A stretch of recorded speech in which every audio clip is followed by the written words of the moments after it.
A statue has been unveiled. What stands next to the original 6-metre mammoth statue standing tall at the Sandton Nelson Mandela Square. The 1-metre statue was created to make Madiba's legacy accessible. A miniature statue of Madiba, an exact replica of the 6-metre icon. It's aimed at letting visually impaired people see the late statesman. It will enable them to touch and interact with the famous Madiba statue, something many take for granted. Who is Nelson Mandela?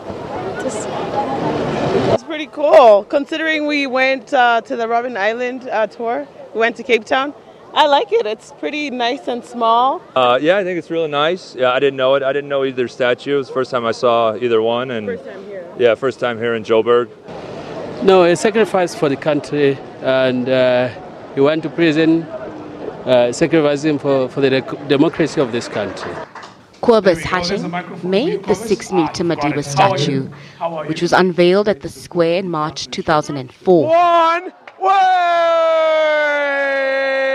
He says it's an honour to have created this replica. The big one I've done was done for the 80th celebration, and they had a competition, and I won the competition, and I started making the Mandelas, and now I'm very honored to have done this small one, because they could ask somebody else, but they did ask me. Organisers say this creation will play a pivotal role towards social cohesion. How best to start here at home with a project like this one, because really this is about powering better lives.